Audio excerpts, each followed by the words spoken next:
السلام علیکم ورحمۃ اللہ وبرکاتہ۔ الحمد للہ نحمده ونستعینه ونستغفره ونؤمن به ونتوکل علیہ ونعوذ باللہ من شرور انفسنا ومن سیئات اعمالنا من يهده الله فلا مضل له ومن يضلله فلا هادي له ونشهد أن لا إله إلا الله وحده لا شريك له ونشهد أن سيدنا ومولانا محمدا عبده ورسوله صلى الله تعالى عليه وعلى آله وأصحابه وبارك وسلم تسليما كثيرا كثيرا أما بعد فأعوذ بالله من الشيطان الرجيم بسم الله الرحمن الرحيم لقد من الله على المؤمنين إذ بعث فيهم رسولا من أنفسهم يتلو عليهم آياته ويزكيهم ويعلمهم الكتاب والحكمة وإن كانوا من قبل لفي ضلال مبين وقال النبي صلى الله عليه وسلم إن الله بعثني رحمة للعالمين وهدى للعالمين أو كما قال النبي صلى الله عليه وسلم صدق الله العلي العظيم وصدق رسوله النبي الكريم رب اشرح لي صدري ويسر لي أمري واحلل عقدة من لساني يفقهوا قولي سبحانك لا علم لنا إلا ما علمتنا إنك أنت العليم الحكيم۔ درود شریف پڑھ لیں۔ اللہم صل علی محمد وعلی آل محمد کما صلیت علی ابراہیم وعلی آل ابراہیم انک حمید مجید۔ اللہم بارک علی محمد وعلی آل محمد کما بارکت علی ابراہیم وعلی آل ابراہیم انک حمید مجید۔ گرامی قدر علماء کرام، بزرگان محترم اور میرے پیارے دوستو، آج جمعہ کا مبارک دن ہے، ہم سب جانتے ہیں، اور ایک عظیم مہینہ شروع ہوا ہے، ربیع اول، جس مہینے میں حضرت اقدس نبی کریم صلی اللہ علیہ وسلم اس دنیا فانی میں تشریف لاتے ہیں، اور یہی وہ مہینہ ہے جس مہینے میں حضرت اقدس نبی کریم صلی اللہ علیہ وسلم نے اس دنیا فانی سے پردہ فرمایا ہے۔ ربیع کے معنی آتے ہیں بہار، یعنی یہ بہاروں والا مہینہ ہے۔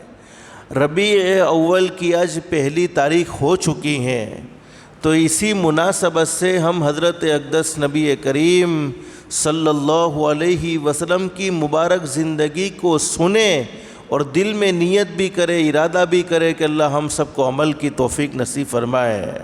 ورنہ صحیح بات تو یہ ہے کہ حضرت اقدس نبی کریم صلی اللہ علیہ وسلم کی مبارک زندگی کو بیان کرنا کسی کے بس کا نہیں ہے۔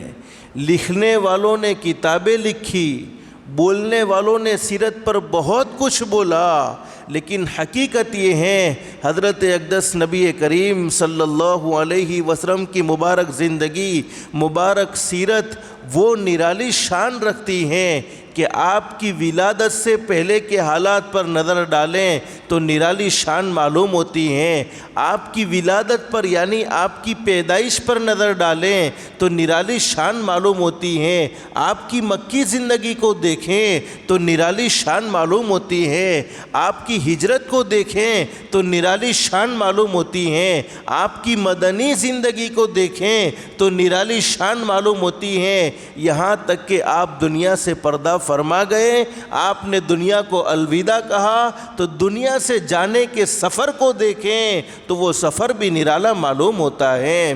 لیکن حقیقت یہ ہے حضرت اقدس نبی کریم صلی اللہ علیہ وسلم کی سیرت کو بیان کر کے، سیرت کو کوئی سن کر ہمارے نبی کے حق کو ادا نہیں کیا جا سکتا، بلکہ ہمارے ماضی قریب میں گزرے ہوئے اکابر علماء میں ایک عالم دین حضرت مولانا ابو الحسن علی ندوی رحمۃ اللہ علیہ نے بڑی زبردست بات بیان فرمائی ہے۔ کوئی کتنا بھی بڑا مقرر کیوں نہ ہو، کوئی کتنا بھی بڑا مصنف مؤلف کیوں نہ ہو، سیرت پر بولتا جائے، سیرت کی کتابیں لکھتا جائے، پھر بھی ہمارے نبی کا حق ادا نہیں ہو سکتا۔ اور حضرت مولانا ابو الحسن علی ندوی رحمۃ اللہ علیہ فرماتے ہیں کوئی لکھ کر سیرت کا حق کیا ادا کرے گا، کوئی بول کر سیرت کا حق کیا ادا کرے گا، بس اتنی بات کو اپنے دل میں بٹھا لو کہ اگر ہم سب کی چمڑی کو، بدن کی چمڑی کو اتار دیا جائے، اگر ہم سب کی بدن کی کھال کو اکھیڑ دیا جائے اور اس چمڑی سے ہم ہمارے آقا حضرت محمد الرسول اللہ صلی اللہ علیہ وسلم کے جوتے مبارک بنائیں، پھر بھی ہم ہمارے نبی کا حق ادا نہیں کر سکتے ہیں۔ اس قدر احسان عظیم حضرت اقدس نبی کریم صلی اللہ علیہ وسلم کی اس امت پر ہیں۔ بس ایک شعر سے جو حضرت قاری صدیق صاحب باندھوی رحمۃ اللہ علیہ نے بیان کیا ہے، اسی سے سیرت کا سلسلہ شروع کرتے ہیں۔ اللہ سے دل سے دعا کر لو اللہ ہم سب کو عمل کی توفیق نصیب فرمائے۔ کیا فرماتے ہیں؟ قلم میرا قاصر، زباں میری عاجز، قلم میرا قاصر یعنی میرے قلم میں وہ طاقت نہیں، زبان میری عاجز اور میری زبان میں بھی وہ طاقت نہیں، قلم میرا قاصر زبان میری عاجز، محمد کی عظمت بتاؤں میں کیسے، ہے محبوب رب ہے محبوب رب امام المرسل، وہ فضائل مکمل سناؤں میں کیسے۔ یعنی حضرت اقدس نبی کریم صلی اللہ علیہ وسلم کی تو ساری زندگی نرالی ہے، مختصر سے وقت میں سیرت کا احاطہ تو ہو نہیں سکتا۔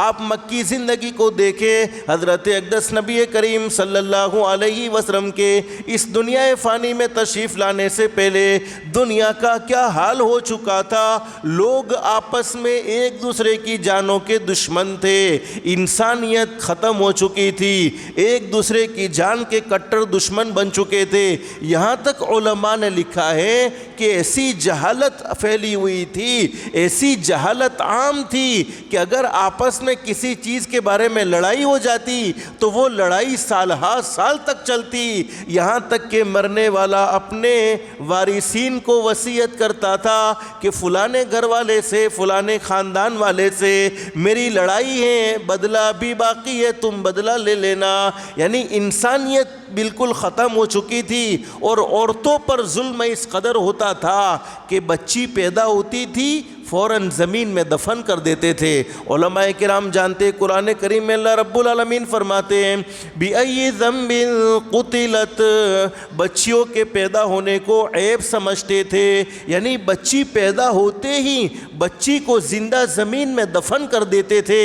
اور اس قدر جہالت نے ڈیرے ڈالے کہ جب وہ بچی، اللہ پاک نے ہر ایک کا ایک نظام چلایا ہے، اگر وہ حیض کے ایام میں ہوتی تو حیض کے ایام میں ان کو جنگلوں میں چھوڑ دیا جاتا تھا، یعنی عورت کا کوئی مقام نہیں تھا، عورت کا کوئی ویلیو نہیں تھا۔ اور ہم سب کا یہ عقیدہ ہے موت زندگی کا مالک تو اللہ ہے، اللہ جسے زندہ رکھنا چاہے پوری دنیا کی طاقت اسے مارنے کی کوشش کرے نہیں کر سکتی ہیں، اور اللہ جسے بچانا چاہے اللہ جسے مارنا چاہے پوری دنیا کی طاقت اسے بچانا چاہے نہیں بچا سکتی ہیں، اس لیے کہ اللہ رب العالمین خود قرآن کریم میں فرماتے ہیں الذی خلق الموت والحیات لیبلوکم ایکم احسن عملا۔ اللہ فرماتے موت زندگی کا معاملہ کسی کے ہاتھ میں نہیں ہے، موت زندگی کا معاملہ میرے ہاتھ میں ہے۔ میں جسے زندہ رکھنا چاہوں اسے کوئی مار نہیں سکتا، اور میں جسے مارنا چاہوں اسے کوئی زندہ نہیں رکھ سکتا۔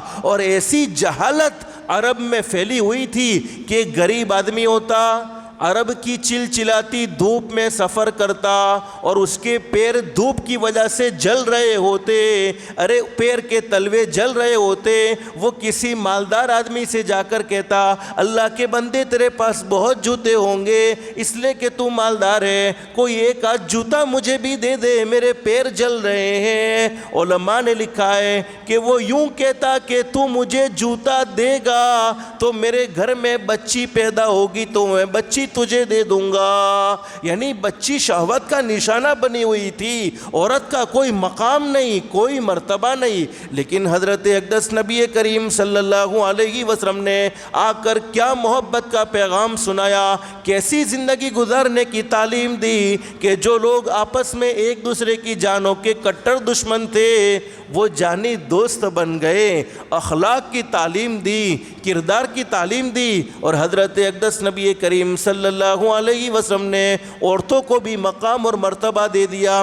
ایک مرتبہ ہمارے نبی حضرت محمد الرسول اللہ صلی اللہ علیہ وسلم تشریف فرما ہے، ایک نوجوان اللہ کے نبی کے پاس آیا اور اللہ کے نبی کے پاس آ کر کہتا ہے صلی اللہ علیہ وسلم میرے محبوب میں نے بہت بڑا گناہ کیا ہے، میں نے بہت بڑی اللہ کی نافرمانی کی ہے، کیا مجھے معافی مل سکتی ہے؟ اور وہ جوان کہتا ہے اللہ کے نبی میرا گناہ آسمانوں سے بھی بڑا ہے، میرا گناہ زمین سے بھی بڑا ہے، میرا گناہ پہاڑ سے بھی بڑا ہے۔ یہاں تک کہ وہ جوان کہتا ہے اللہ کے نبی میرا گناہ تو کائنات سے بڑا ہے، یہاں تک کہ وہ جوان کہتا ہے اللہ کے نبی میرا گناہ تو عرش سے بھی بڑا ہے۔ اب ہمارے نبی حضرت محمد الرسول اللہ صلی اللہ علیہ وسلم کے دل میں تو امت کی محبت تھی، امت کا پیار تھا۔ فرمایا اللہ کے بندے تو آیا ہے اور کہہ رہا ہے میرا بہت بڑا گناہ ہے، بتا تو صحیح تو نے ایسا کون سا گناہ کیا؟ کیا تو نے چوری کی ہے؟ کہنے لگا چوری سے بھی بڑا گناہ ہے۔ کیا تو نے زنا کیا ہے؟ کہنے لگا زنا سے بھی بڑا گناہ ہے۔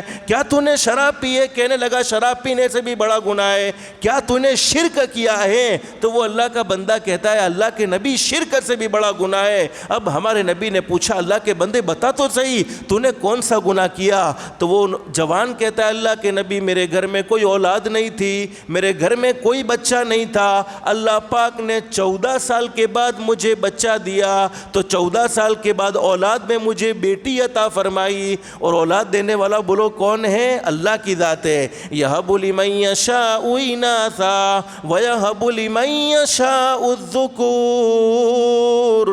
اللہ فرماتے میں جسے چاہتا ہوں لڑکیاں ہی لڑکیاں دیتا ہوں، جسے چاہتا ہوں لڑکے ہی لڑکے دیتا ہوں۔ أَوْ يُزَوِّجُهُمْ ذُكُرَانًا وَإِنَاثًا۔ اللہ فرماتے جسے چاہتا ہوں لڑکے بھی دیتا ہوں، جسے چاہتا ہوں لڑکیاں بھی دیتا ہوں۔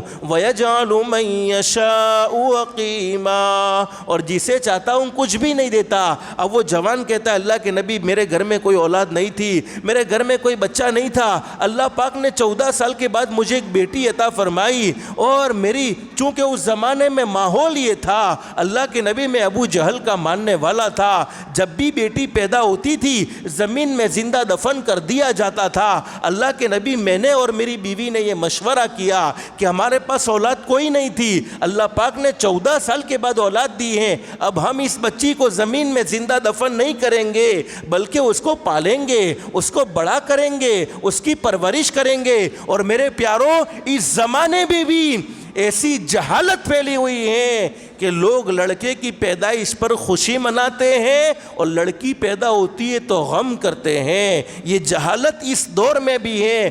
عرب کے زمانے میں تو ہوتا یہ تھا حضرت اقدس کے آنے سے پہلے کہ لڑکیوں کو پیدا ہوتے ہی زمین میں زندہ دفن کر دیتے تھے، لیکن ابھی تو آنے سے پہلے ہی دنیا سے جانے کا فیصلہ کروا دیتے ہیں۔ لیکن حقیقت یہ ہے، علماء نے لکھا ہے کہ جب کوئی لڑکا دنیا میں آتا ہے تو اللہ پاک کیا فرماتے ہیں میرے بندے دنیا میں جا اور تو اپنے باپ کی مدد کرنا جب لڑکا دنیا میں آتا ہے. دیکھو لڑکا اور لڑکی میں فرق سمجھو. آج ہوتا کیا ہے, لڑکا پیدا ہوتا ہے تو بڑی دعوتیں ہو رہی ہیں, بڑی مٹھائیاں تقسیم ہو رہی ہیں, اور لڑکی پیدا ہونے پر کچھ بھی نہیں ہوتا. لیکن آسمانوں پر کیا ہوتا ہے, حدیث شریف میں موجود ہے. ہمارے نبی حضرت محمد رسول اللہ صلی اللہ علیہ وسلم نے ارشاد فرمایا, جب لڑکی پیدا ہو جائے اور میاں بیوی نے خوشی کا اظہار کیا, بوجھ نہ سمجھا لڑکی کے پیدا ہونے پر, اللہ رب العالمین ایک فرشتے کو بھیجتے ہیں, اور وہ فرشتہ اپنے پر بچھا دیتا ہے اس عورت پر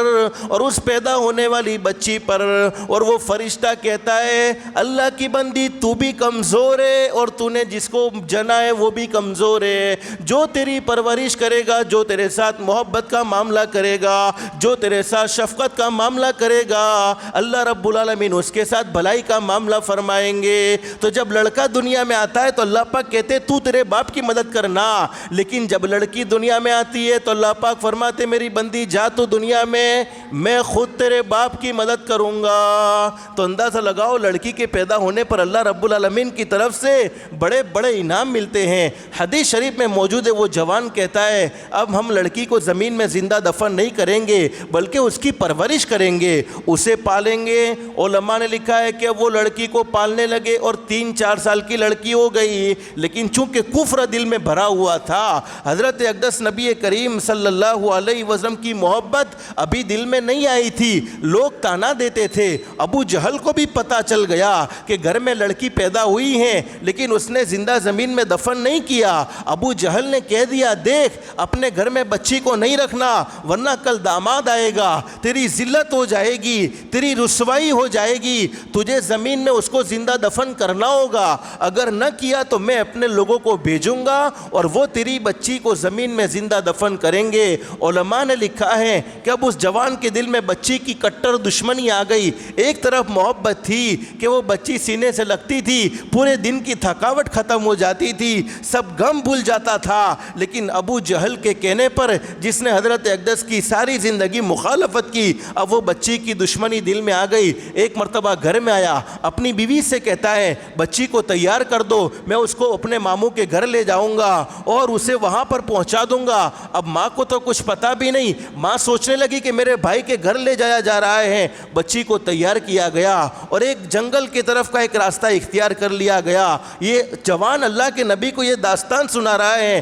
اللہ کے نبی میں ایک ویران جنگل میں پہنچا تو میں نے وہاں کھڈا کھودنا شروع کیا, جیسے ہم قبر کھودتے کھڈا کھودنا شروع کیا. میری 4 سال کی معصوم بچی کو کچھ پتہ بھی نہیں کہ یہ کیا ہو رہا ہے, وہ بھی اپنے ننھے منھے ہاتھوں سے کھڈا کھودنے میں شریک ہو گئی, اور میری پیشانی پر پسینے آ رہے تھے تو وہ پسینے اپنے معصوم ہاتھوں سے صاف کرنے لگی. وہ جوان اللہ کے نبی کو کہتا ہے اللہ کے نبی جب پورا کھڈا میں نے کھود لیا تو میں نے اپنی 4 سال کی معصوم بچی کو زندہ اور زندہ اسی کھڈے میں سلا دیا. اب وہ 4 سال کی معصوم بچی جس کو تو کچھ شعور بھی نہیں تھا, جس کو تو کچھ احساس بھی نہیں تھا, اس نے کہا ابا میرے ساتھ یہ کیا معاملہ ہو رہا ہے, ارے میں نے تمہیں کون سی تکلیف پہنچائی, تم مجھے یہاں پر زندہ چھوڑ دو, میں تمہارے گھر پر ساتھ میں نہیں آؤں گی. حدیث شریف میں لکھا ہے صحابہ کرام کا مجمع موجود ہے, صحابہ کرام کی چیخیں نکل گئی, اور ہمارے آقا حضرت محمد رسول اللہ صلی اللہ علیہ وسلم اس جوان کی داستان کو سن کر رو رہے ہیں. وہ جوان کہتا ہے اللہ کے نبی ہوا ایسا کہ میں نے اس کے سر پر مٹی ڈالنا شروع کیا, اس کے بدن پر مٹی ڈالنا شروع کیا, یہاں تک کہ اس پر مٹی ڈالتا گیا اور اس کی آواز ہمیشہ کے لیے بند ہو گئی. اللہ کے نبی 40 دن گزر چکے ہیں, مجھے نیند نہیں آتی, روزانہ وہ بچی میرے خواب میں آتی ہے, روزانہ وہ میری 4 سال کی بیٹی میرے خواب میں آتی ہے اور کہتی ہے کل قیامت کا میدان ہوگا, اللہ کی عدالت ہوگی, حضرت محمد الرسول اللہ صلی اللہ علیہ وسلم تشریف فرما ہوں گے اور میرا ہاتھ ہوگا, تمہارا گریبان ہوگا کہ تم نے کس جرم میں, کس سزا میں مجھے دفن کیا. ارے میں نے زندہ چھوڑ دینے کو کہا کہ میں اپنا وقت یہاں گزار لوں گی, پھر بھی تم نے مجھے چھوڑا نہیں. حضرت اقدس کی چیخیں نکل گئی. وہ جوان اللہ کے نبی سے پوچھتا ہے اللہ کے نبی میں نے اتنا بڑا گناہ کیا ہے, ایک معصوم پر اتنا بڑا ظلم کیا ہے، کیا مجھے معافی مل سکتی ہے؟ کیا اللہ مجھے معاف کرے گا؟ ہمارے نبی نے فرمایا اللہ کے بندے اگر تو سچے دل سے توبہ کرنے کے لیے آیا ہے تو اللہ پاک تیرے اس گناہ کو بھی معاف کر دے گا، اس لیے کہ تو مسلمان ہوتا ہے اور میرے مذہب کو قبول کرتا ہے تو اللہ پاک تیرے یہ گناہ کو معاف کر دے گا۔ اور پھر ہمارے نبی نے اعلان کر دیا، میرے صحابہ کرام سن لو، جن کی 3 بچیاں پیدا ہو اور انہوں نے تینوں کی اچھی سے اچھی تربیت کی، حضرت اقدس فرماتے میں محمد الرسول اللہ صلی اللہ علیہ وسلم اس کے لیے جنت کی ذمہ داری لیتا ہوں۔ بلکہ ایک حدیث میں ہمارے نبی نے فرمایا جس کی 2 بچی پیدا ہو، اور ایک حدیث میں ہمارے نبی نے فرمایا جس کے پاس صرف 1 بچی ہو اور اس نے اس کا اچھا خیال رکھا، اس کے ساتھ ذاتی کا معاملہ نہیں کیا، اچھے سے اچھی شادی کی، اس کا حق بھی دیا، میں اور محمد عربی صلی اللہ علیہ وسلم فرماتے ہیں ہم دونوں یہ 2 انگلیوں ملی ہیں اسی طریقے سے جنت میں ساتھ رہیں گے، اس لیے کہ میں ان معصوم بچوں کے لیے رحمت بنا کر بھیجا گیا ہوں جو بغیر قصور کے زمین میں زندہ دفن کر دی گئی۔ تو بھائیو، جمعہ کا وقت بڑا مختصر سا وقت ہے، باقی باتیں زندگی رہی تو آئندہ ذکر کریں گے، حضرت اقدس کی سیرت کو سنتے رہیں گے کہ ہمارے نبی نے عورتوں کو کیا مقام دیا، ہمارے نبی نے دنیا کی زندگی میں آ کر کیا لوگوں کو محبت بھری زندگی گزارنے کی تعلیم دی۔ اللہ سے دل سے دعا کر لو اللہ ہم سب کے دل میں بھی اگر یہ گناہ ہے، ہمارے خیالات بڑے فاسد ہوتے ہیں، بچے کے پیدا ہونے پر ہم خوشی مناتے ہیں، بچی کے پیدا ہونے پر غم مناتے ہیں، اور میں یہ اپنی طرف سے نہیں کہتا، میں نے کئی واقعات ایسے دیکھے، بچی کی طلاق ہو رہی ہے، کیوں ہو رہی ہے؟ کہ اس نے بیٹی کو جنا ہے۔ ارے بیٹی کا جننا اس کے ہاتھ میں تھوڑی تھا، پیدا کرنے والے اللہ کے اختیار میں ہے، جس کو چاہے بیٹا دے، جس کو چاہے بیٹی دے، اس میں عورت کا کوئی قصور نہیں ہوتا۔ لیکن جہالت نے ایسے ڈیرے ڈالے، اور ہم نے کئی مرتبہ دیکھا ہے، ایک بچی پیدا ہوئی، اب دوسری بچی پیدا ہوئی تو شوہر کا رویہ بدلا، ساس کا رویہ بدلا، گویا یوں سمجھتی ہیں کہ بچی پیدا کرنا عورت کے ہاتھ میں ہے۔